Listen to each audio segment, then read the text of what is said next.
Hey everyone, it's Pastor Dave from St. John in Woodbury, Minnesota. Thanks for checking out today's 5 Minutes of Hope for Tuesday, June 23rd. It is sunny and in the 70s up here in the Bull North today, so it's a beautiful day. And it's crazy to think that we're almost all the way through the month of June. And I know I've said this a bunch, but this year, with all this weirdness, all this craziness, time seems to be moving differently this year. And so it is crazy to think that, like I said, we're almost at the end of June.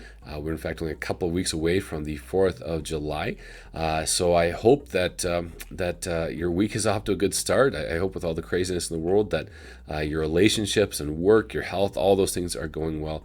But as I say every time, my biggest prayer for you is that you are filled with peace, with joy, and with hope because you know exactly what Jesus has done for you. So today, as we are having our first of the 2 video devotions for the week, today we're going to be looking at the topic of compassion.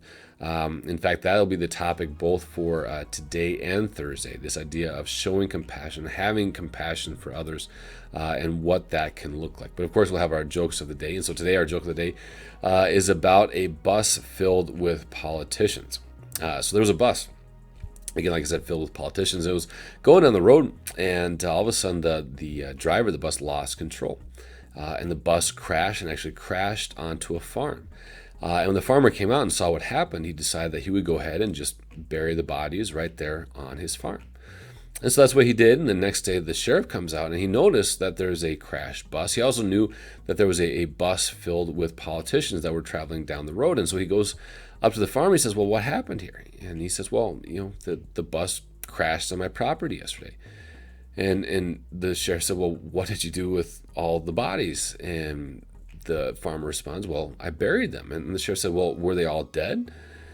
And the farmer says, "Well, some of them said that they weren't dead, but you know how politicians lie." There you go. Your cheesy joke of the day. But hopefully, if nothing else, you cracked a smile. And if you did at least that, then my job is accomplished there. So again, a nice little joke maybe you can put in your back pocket with this election year. So there you go. Like I said, I hope you enjoyed that one. So as I said before, our topic for today is on compassion. And I also want to talk, as we talk about compassion, a little about the chaplain work that I do, because that comes into play all the time, this idea of compassion and chaplain work. So as some of you know, as I've shared before, I've been working with a few agencies here in the area for a while now, doing first responder chaplaincy. And so that means a few things. I get called out to critical incidents. I get called out to death scenes. I go and do death notifications. But also, for me, it's being present to care for first responders, for families in a wide variety of ways, making sure that we're praying for them and being a blessing in their lives. And for a while now, I've had an unofficial chaplain motto. And my unofficial chaplain motto is show up and shut up.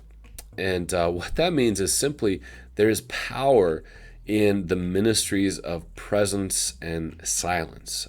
That, when we're called into a situation, simply being present, simply being silent, it doesn't mean we don't say anything, but it's not about having a lot of things to say.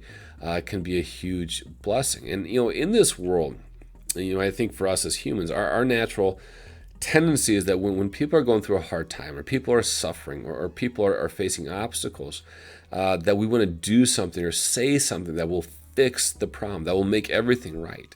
But the reality is, a lot of times people face situations or dealing with stuff that can't be fixed, and so there are no magical words that will fix the problem, or there's nothing we can do in that moment that will make everything perfect.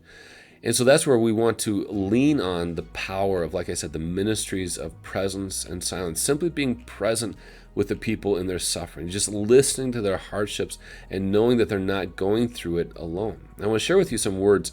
This again is from priest and author Henry Nouwen, who talks about compassion. He says, "Those who can sit with their fellow man, not knowing what to say, but knowing that they should be there, can bring new life into a dying heart. Those who are not afraid to hold a hand in gratitude, to shed tears of grief, and to let a sigh of distress arise straight from the heart, can break through paralyzing boundaries and witness the birth of a new fellowship, the fellowship of the broken." And that's my encouragement for all of us, because there's so many people right now, so many people who are hurting in such a wide variety of ways. Some of it connected to the pandemic, some of it connected to civil unrest, and some of the oppression that they've experienced there. And so for us to say, for all these people who are going through hardships, I want to be present in their lives. I want to show compassion with them. It's not about coming into their lives and fixing their problems or having the right words, the perfect words to say, but simply to say, I'm here to be present with you in your suffering. I'm here to listen to you, and I'm here to show compassion to you because that is what Jesus is calling me to do. So again, my encouragement to you is the next time you experience someone who is suffering, show compassion to them. Be silent with them. Be present with them, and let Jesus show his light through you to them in that dark place.